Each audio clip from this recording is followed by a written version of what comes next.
رمضان ملا ان کے صدقے،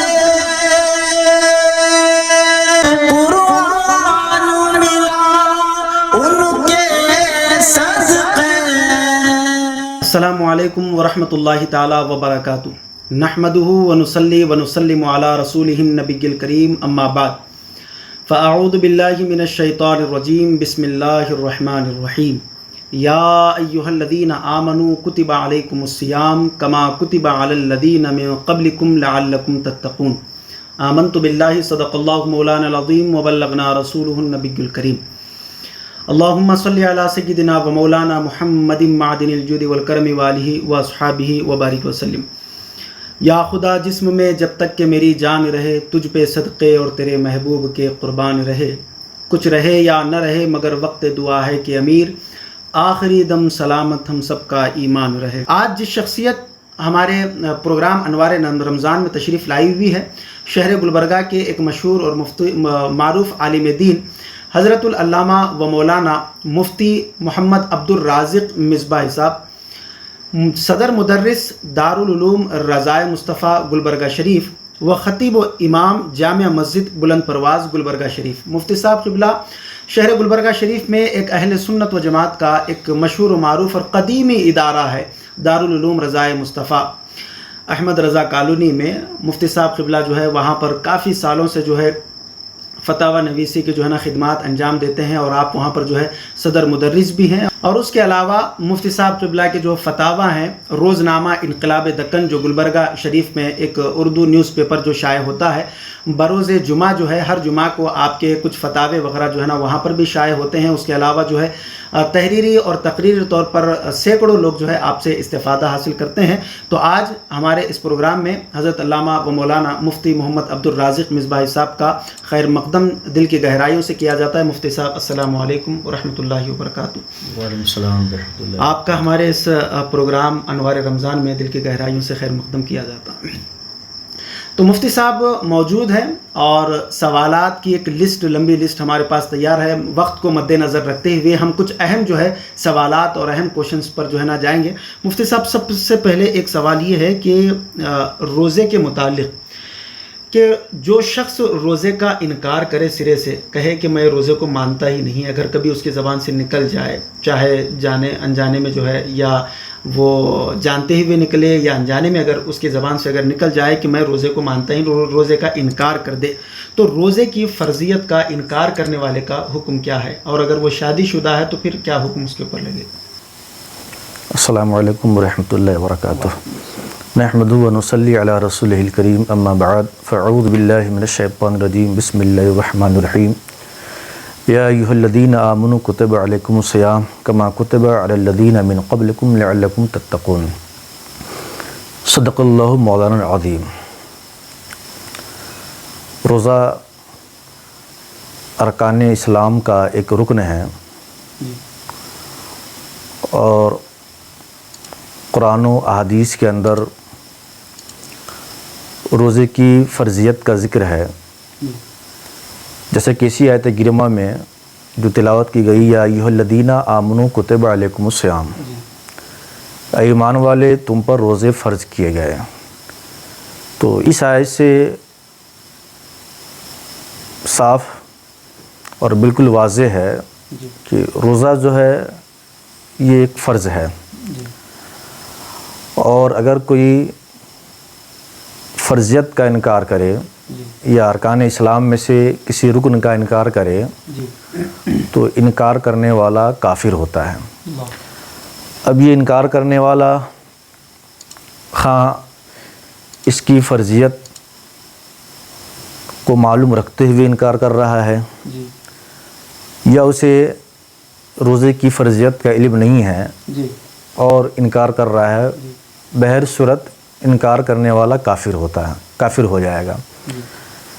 کیونکہ انسان کے لیے اتنا علم تو ضروری ہے، جیسے کہ ابھی آپ نے شروع میں بیان کیا حدیث پاک کی روشنی میں، کہ عقائد کا علم ہو، فرائض کا علم ہو، واجبات کا علم ہو، حلال و حرام کا علم ہو۔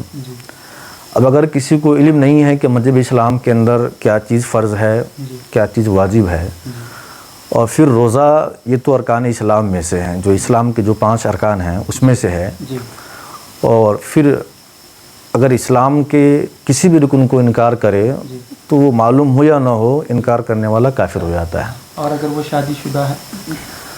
اب اگر کسی نے کفر کا ارتکاب کیا، جی اگر شادی شدہ ہے تو پھر سے تجدید کلمہ یعنی پھر سے کلمہ پڑھنا، جی اور تجدید نکاح جی یعنی نکاح اثر نو دوبارہ نئے مہر کے ساتھ کرنا، جی اور پھر سب سے پہلے وہ توبہ کرنا۔ جی ماشاء اللہ مفتی صاحب۔ اور ایک دوسرا سوال یہ ہے کہ بہت سارے حضرات جو ہے انجیکشن لگانے کے اوپر یہ سوال کرتے ہیں کہ کیا روزے کی حالت میں اگر انجیکشن لگایا جائے تو کیا انجیکشن لگانے سے روزہ ٹوٹتا ہے؟ اب وہ انجیکشن خواہ بخار کے لیے ہو یا وہ طاقت کے لیے ہو، تو کیا اس میں مطلقاً انجیکشن کا بھی آپ بتا دیں، اور اس کے علاوہ کیا اگر اس میں کچھ تقسیم بھی ہے کہ طاقت کے لیے اگر لگا رہے ہیں تو کیا ہے، اور اگر کوئی بیمار مریض ہے تو اگر وہ انجیکشن لگا رہا ہے اپنی طبیعت کے لیے تو اس کا کیا حکم ہے؟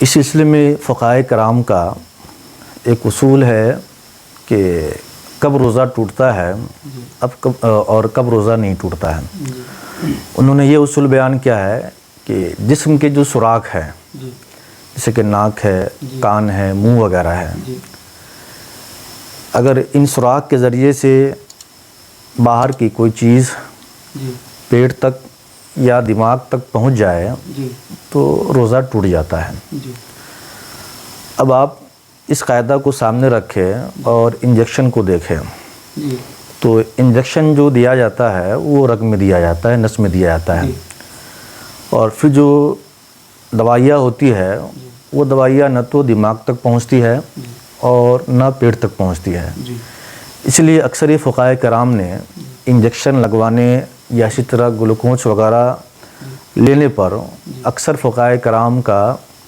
یہی نظریہ ہے کہ انجیکشن روزے کی حالت میں لینے سے روزہ نہیں ٹوٹتا ہے۔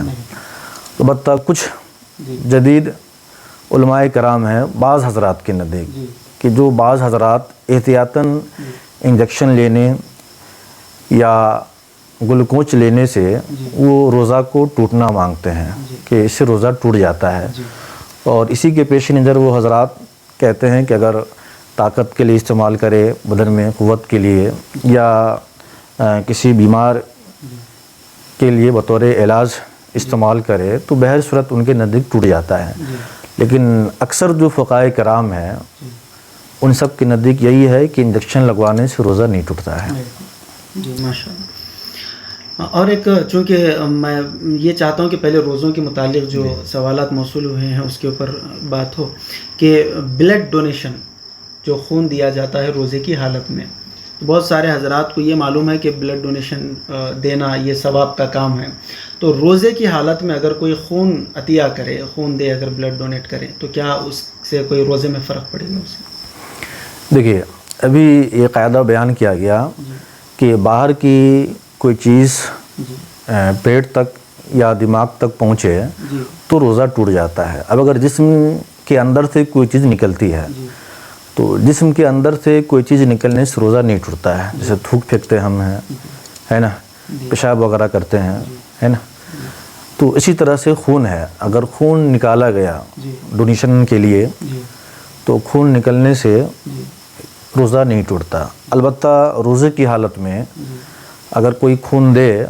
اور اس سے اس بندے کے کمزور ہونے کا ڈر ہے، امکان ہے کہ وہ باقی روزے صحیح سے نہیں رکھ پائے گا، یا جو روزہ چل رہا ہے اس میں اس کے لیے دشواری ہوگی، تو پھر کراہت ہے، لیکن روزہ نہیں ٹوٹتا ہے۔ روزہ نہیں ٹوٹے گا۔ اب اس میں ایک بات اگر میں آسان سے یوں سمجھوں اور جو لوگ دیکھنے والے ہیں کہ اندر کی چیز اندر رہنے سے روزہ نہیں ٹوٹتا، اگر باہر کی چیز اگر اندر جائے تو روزہ ٹوٹتا ہے، جی، تو کیا اس کو ہم اس طریقے سے بھی سمجھ سکتے ہیں؟ جیسے کہ بہت سارے لوگ جو ہے اب باہر کی چیز اب جیسے کنکر ہے، کنکر کو بھی نکلیں گے تو روزہ ٹوٹ جاتا ہے، ہے نا۔ جیسے بہت سارے لوگوں کو بار بار تھوک کی بیماری ہوتی ہے اور بہت سارے لوگوں کو بلغم آتا ہے، تو بارہ دفعہ تھوکتے ہیں لیکن کبھی کبھار وہ اندر بھی چلا جاتا ہے، تو لوگ اگر ہم آسان لفظوں میں اگر ان کو یہ کہیں کہ اندر کی جو چیز ہے جیسے تھوک ہے اور اس کے علاوہ بلغم ہے، تو یہ اگر اندر چلا جائے تو اس سے روزہ اس کی دیکھیے اس کی دو صورت ہے۔ اچھا، تھوک ہو یا خخار ہو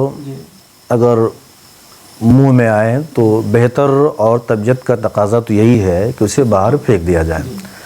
لیکن اگر کوئی منہ کے اندر ہی سے اسے نگل گیا جی تو اس سے روزہ نہیں ٹوٹتا ہے. جی ہاں البتہ منہ سے باہر آنے کے بعد جی مثلا کسی نے ہتھیلی پر لیا جی پھر اس کو نگل گیا جی تو پھر یہاں روزہ ٹوٹ جاتا ہے. یعنی جی باہر کی چیز باہر آ گئی وہ تو اب پھر اسے دوبارہ اندر لے آنے کے بعد روزہ ٹوٹ جاتا ہے.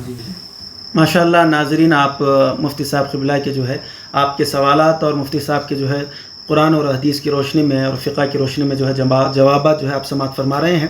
ایک خاتون کا ایک سوال موصول ہوا تھا مفتی صاحب کہ روزے کی حالت میں بعض خواتین جو حمل سے ہوتی ہیں تو حمل چیک کروانا کیسا؟ بہت سارے جو ہے نا خواتین حمل بھی چیک کراتی تو روزے کی حالت میں حمل چیک کراتی. روزے کی حالت میں اگر کسی حاملہ خاتون کو جی چیک اپ وغیرہ کرانے کی ضرورت پڑ جائے جی تو بوجہ ضرورت چیک اپ کرا سکتے ہیں. لیکن یہاں پر احتیاط یہ ہے کہ جو لیڈی ڈاکٹر چیک کرنے والی ہے جی وہ کبھی ہاتھ میں دستانہ لگا کر کے چیک کرتی ہے جی یا کبھی دستانہ لگائے بغیر چیک کرتی ہے. جی تو اب اگر نہ تو ہاتھ کی انگلی تر ہو جی اور نہ دستانہ تر ہو، جی خشک ہو، جی تو اس طرح چیک کرنے سے جی روزہ فاسد نہیں ہوتا ہے، روزہ نہیں ٹوٹتا ہے. جی لیکن چیک کرنے کے بعد جی اب دوبارہ چونکہ دستانے پر یا انگلی پر تری لگ چکی ہے، جی اب تری لگنے کے بعد پھر دوبارہ چیک اپ کریں گے جی اور تو یہاں پہ فرض داخل میں دستانہ یا ہاتھ کی انگلی پہنچنے کے بعد تر ہونے کی صورت میں پھر روزہ ٹوٹ جائے گا. جی تو خلاصہ یہ ہوا کہ اگر انگلی خشک ہے جی یا انگلی کے اوپر دستانہ ہے جی اور پھر چیک کیے تو روزہ فاسد نہیں ہوتا. جی البتہ دوبارہ جب اسی تر انگلی کو جی اگر اس سے چیک اپ کریں گے دستانے کے ساتھ ہی دستانے کے ساتھ یا بغیر دستانہ کے ہو، جی اگر تر ہے تو پھر اس سے روزہ فاسد ہو جائے گا، روزہ ٹوٹ جائے گا. جی ماشاء. اور ایک صاحب کا جو ہے نا سوال موصول ہوا تھا کہ شوگر کے مریض کے لیے روزہ رکھنا کیسا؟ بہت سارے جو ہے شوگر کے مریضوں کو ایک یہ رہتی ہے کہ انہیں بار بار ٹیبلٹ کھانا پڑتا ہے اور بھوک کا بھی ایک معاملہ ہوتا ہے ان کے ساتھ کہ تو ہر 2 گھنٹے 3 گھنٹے میں ان کو جو ہے نا کچھ کھاتے رہنا پڑتا. تو شوگر کے مریض کے لیے روزے کا کیا معاملہ ہے؟ دیکھیے اگر شوگر کے مریض کی کیفیت یہ ہے کہ وہ نہ تو اب روزہ رکھ سکتا ہے جی کہ اسے بار بار پیاس لگتی ہے جی اور نہ آنے والے سال میں آنے والے مہینے میں وہ کبھی رکھ پائے گا. جی یہی حکم ہے ہر اس مریض کا جس کی یہ کیفیت ہے کہ وہ روزہ نہ اب رکھ سکتا ہے اور نہ بعد میں کسی سال یا کسی مہینہ رکھ پائے گا، یعنی مرتے دم تک وہ نہیں رکھ پائے گا. جی تو اب اس کے لیے ہے ہر روزے کے بدلے جی فدیہ ادا کرنا. جی اور ہر روزے کا فدیہ یہ ہے کہ 2 کلو 47 گرام گیہوں جی یا 4 کلو 94 گرام کھجور جی یا ان میں سے کسی ایک کی قیمت دینا. جی تو یہ ایک روزے کا فدیہ ہوتا ہے. اس طرح سے 30 روزے کا وہ حساب لگا لے جی کہ 30 روزے کا کل فدیہ کتنا ہو جائے گا. جی تو شوگر کے مریض کے لیے یا جس کی بھی کیفیت ہے کہ وہ نہ اب رکھ سکتا ہے نہ بعد میں، تو اس کے لیے حکم یہ ہے کہ فدیہ ادا کرے.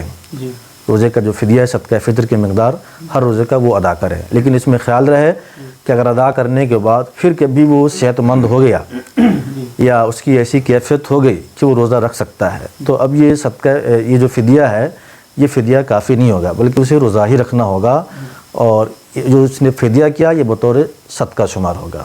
مفتی صاحب اور ایک سوال جو ہے خواتین کی طرف سے یہ پوچھا گیا ہے کہ روزے میں بحالت روزہ لپسٹک لگانا کیسا؟ جی روزے کی حالت میں لپسٹک لگا سکتی ہے جی بشرطے کہ لپسٹک کی جو بناوٹ ہے جن چیزوں سے وہ تیار کیا گیا ہے جی اگر اس میں کوئی حرام چیز کی ملاوٹ نہیں ہے جی تو اسے روزہ کی حالت میں بھی یا غیر روزہ کی حالت میں بھی لگا سکتے ہیں. لیکن خیال یہاں پہ یہ کرنا جی یہ رکھنا ہوگا کہ لعاب وغیرہ یا اس کے ذرات وغیرہ منہ میں نہ جائے کہ اگر منہ میں جائیں گے تو اس سے کیا ہوگا مکروہ روزہ مکروہ ہو جائے گا. اور اگر اس کے ذرات وغیرہ حلق کے نیچے اتر جائے تو پھر روزہ فاسد بھی ہو سکتا ہے، اس لیے احتیاط اسی میں ہے کہ روزے کی حالت میں لپسٹک نہ لگائیں۔ ناظرین، جیسا کہ آپ نے سماعت کیا، روزے کے متعلق مفتی صاحب کی جو ہے گفتگو چل رہی تھی اور مفتی صاحب بتا رہے تھے، اور کافی جو ہے سوالات کے جو ہے جوابات روزے کے متعلق جو ہے نا دیے گئے ہیں۔ مزید ایسے ہی ویڈیوز دیکھنے کے لیے ویڈیو کو ابھی لائک اور ہمارے یوٹیوب چینل سید ساجد پاشا قادری کو ضرور سبسکرائب کر لیں اور بیل آئیکن ضرور پریس کریں تاکہ ہر نئی آنے والی ویڈیو کی نوٹیفیکیشن آپ کو ملتی رہے۔